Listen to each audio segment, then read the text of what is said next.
পাশাপাশি দুটো CCTV footage আপনাদের সামনে রাখবো। অর্থাৎ প্রথম সিসিটিভি ফুটেজ যেটা সামনে আসে, যেখানে দেখা যাচ্ছে যে সোহম বিধায়ক জনপ্রতিনিধি তিনি মারধর করছেন, যে রেস্তোরাঁয় তিনি শুটিং করতে এসেছেন সেই রেস্তোরাঁর মালিকের গায়ে হাত তুলছেন তিনি, কিল চড় ঘুষি একেবারে মাটিতে ফেলে দিয়ে লাথি মারেন তিনি। এবং তারপর দ্বিতীয় সিসিটিভি ফুটেজ, সোহম বলেন যে পার্কিং লটে সিসিটিভি ফুটেজ সামনে এলেই একেবারে পরিষ্কার হয়ে যাবে গোটা বিষয়টা। আর সেখানেই পার্কিং লটে সিসিটিভি ফুটেজ প্রকাশ করলো হোটেল কর্তৃপক্ষ।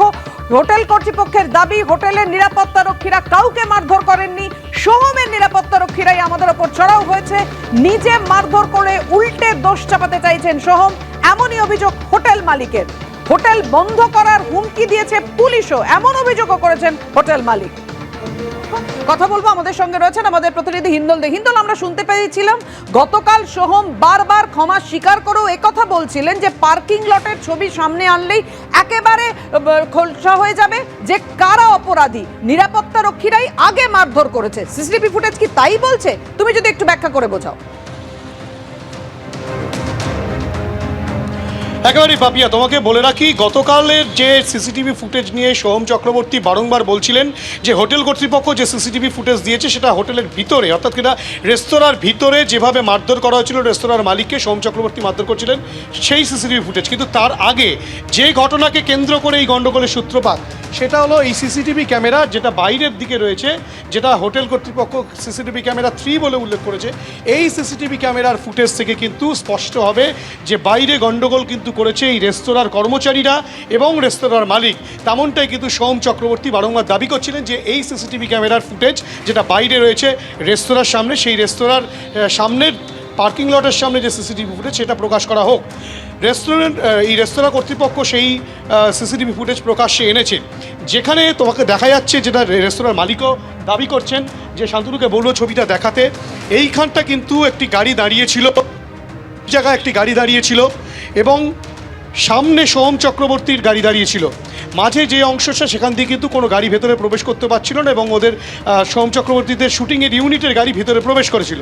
তখন যেটা দেখা যায় যে একজন রেস্তোরাঁর কর্মচারী এসে গাড়ি সরাতে বলেন। পরবর্তী ক্ষেত্রে ঠিক আমি যেখানে দাঁড়িয়ে রয়েছি এইখানটাতে কিন্তু সোহম চক্রবর্তীর যে নিরাপত্তার দায়িত্বে ছিলেন, যিনি বসেছিলেন, তাকে কিন্তু মালিক বারংবার বলতে থাকেন।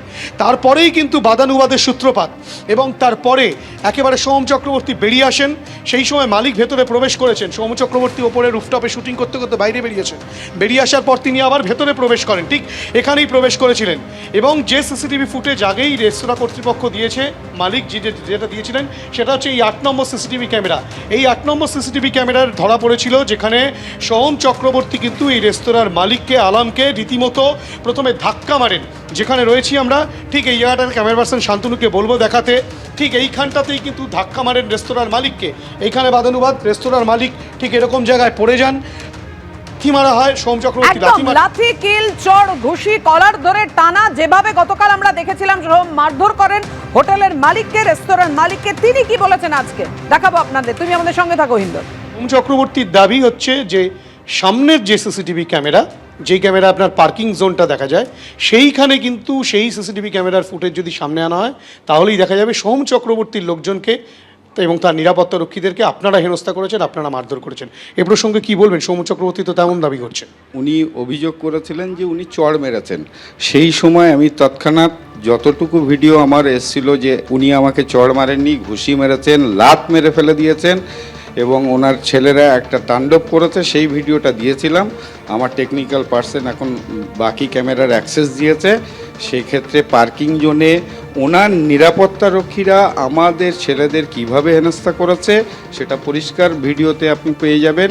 সঙ্গে আপনি এটাও পেয়ে যাবেন, ওইখানে আমাকেও যখন আমি ওনার ছেলেরা তাণ্ডব চালাচ্ছিল, আমি ভিডিও করতে গিয়ে আমার হাত থেকে মোবাইলটা কেড়ে আমার গায়ে হাত দিয়েছে কিভাবে, আপনারা ভিডিওটা আমি দিতে চাই। আর সোহমবাবুর যদি ইমেল অ্যাড্রেস জোগাড় করে দেন, আমি ওনাকেও কপি করে দিতে চাইছি, উনিও ভালো করে দেখুক যে উনি ভিডিওটা না দেখে না শুনে উনি যেভাবে এক তাণ্ডব করেছেন, উনি তারপরেও আবার এলিগেশন করতে চাইছে সম্পূর্ণ ভিত্তিহীন।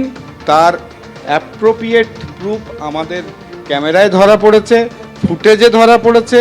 আপনারা মিডিয়া আছেন এবং আমি চাইছি পুলিশও তদন্ত করুক এটা ভিডিওটা কিভাবে আছে, কে কি করছে পরিষ্কার হয়ে যাবে জনগণের কাছে।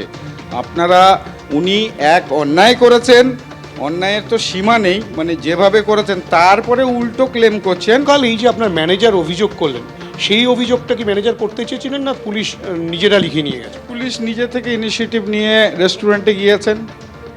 আমাদের রেস্টুরেন্টে একটা প্রাইভেট ডাইনিং এরিয়া আছে, ওইখানে বসে আমাদের ম্যানেজার যে ছিলেন ওকে বলেছেন যে বারবার প্রেশার আসছে, আপনাদের লিখিত কিছু করতে হবে, দিয়ে সেটাকে এফআইআর সেটা এফআইআর হিসেবে মোস্ট প্রবলি আমি জানি না, ওটা প্রাণে মেরে দেওয়ার হুমকি আছে, আমাকে ওখানে রেস্টুরেন্ট বন্ধের হুমকি আছে, যেভাবে আমাকে ধাক্কা মেরেছে আমি এনি টাইম ওইখানে আমার মাথা ইনজুরি হয়ে মারা যেতে পারতাম, অনেক কিছুই হতে পারতো।